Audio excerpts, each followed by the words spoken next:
اعوذ باللہ من الشیطان الرجیم بسم اللہ الرحمن الرحیم۔ السلام علیکم ناظرین، ویلکم ٹو اسلامک ٹاک۔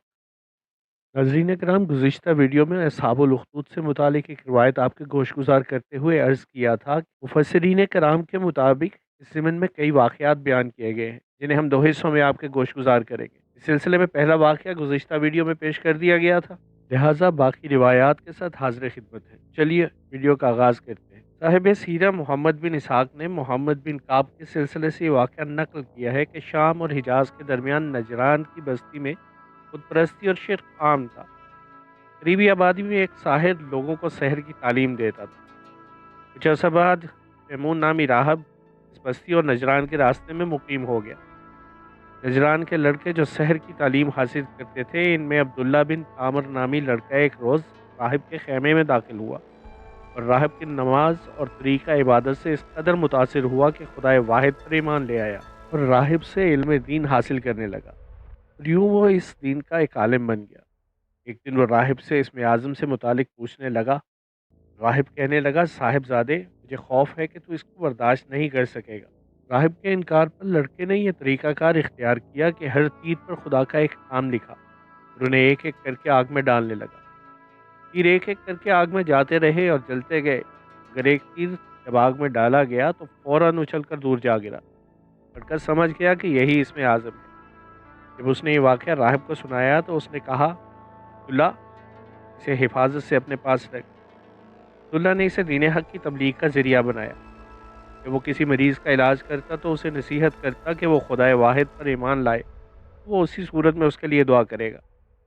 مریض ایمان کی دولت کے ساتھ ساتھ تندرستی بھی پاتا اور بھلا چنگا ہو جاتا۔ شدہ یہ بات اس وقت کے بادشاہ تک پہنچی تو اس نے لڑکے کو بلوا لیا، پوچھا، تو نے میری مملکت میں یہ کیا فساد پھیلایا ہے؟ میرے باپ دادا کے دین کی مخالفت کیوں کر رہا ہے؟ تیری موت کا پروانہ جاری کیا جاتا ہے۔ لڑکا بولا، بادشاہ، میرا قتل تیری قدرت سے باہر ہے۔ بادشاہ کے حکم پر لڑکے کو پہاڑی کی چوٹی سے گرایا گیا، پھر قدرت الہی وہ صحیح سالم واپس آ گیا۔ اسے دریا میں پھینکا گیا مگر اسے کوئی گزن نہ پہنچی۔ تو لڑکے نے اس سے کہا، میرے قتل کی ایک ہی صورت ہے، خدائے واحد کا نام لے کر تجھ پر حملہ کر۔ بادشاہ نے ایسا ہی کیا تو لڑکا جاں بحق ہو گیا۔ لوگ جو بادشاہ اور لڑکے کے درمیان اس جنگ کو دیکھ رہے تھے، یہ نظارہ دیکھ کر خدائے واحد پر ایمان لے آئے اور یوں نجران میں نصرانیت کے حقیقی دین کی بنیاد رکھی گئی۔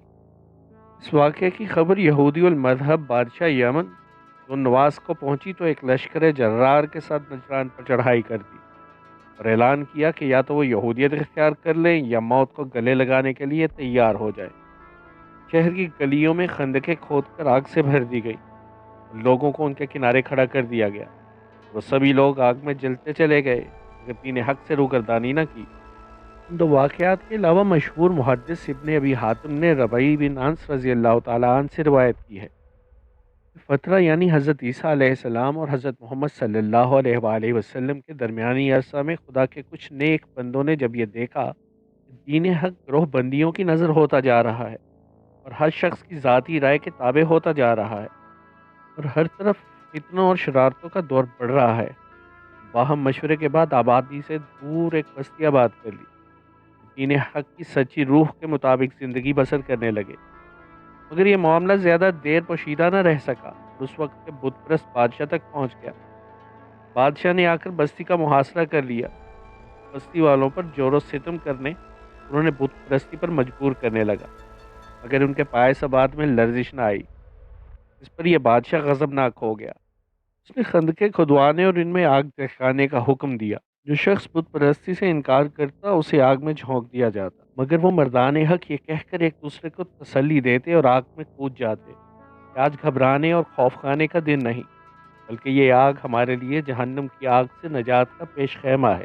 وہ اہل ایمان تو واصل بحق ہوئے، مگر آگ اتنی بے قابو ہوئی کہ پھیلتی گئی یہاں تک کہ اس بت پرست ظالم بادشاہ اور اس کے تمام تر لشکر کو بھی بھسم کر گئی۔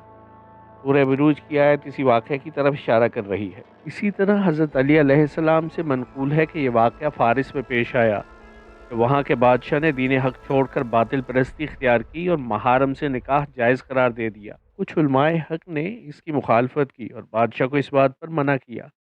بادشاہ نے حق کی دعوت قبول کرنے کی بجائے حکم دیا کہ کھائیاں کھدوا کر ان میں آگ جلائی جائے، نکاح محارم کو باطل کہنے والے کو اس آگ میں جھونک دیا جائے۔ چنانچہ اہل حق کی جماعت نظر آتش کر دی گئی، اور پارسیوں میں آج تک نکاح محارم کو جائز سمجھا جاتا ہے۔ یہ واقعہ ابن کثیر نے نقل کیا ہے۔ ناظرین کرام، مشہور تابعی مقاتل فرماتے ہیں کہ اخدود 3 واقعے ہیں، ایک نجران میں، دوسرا شام میں، اور تیسرا فارس میں۔ شام کا واقعہ انتنانوس رومی، نجران کا واقعہ ذو النواس، اور فارس کا بخت نصر کے ہاتھوں پیش آیا۔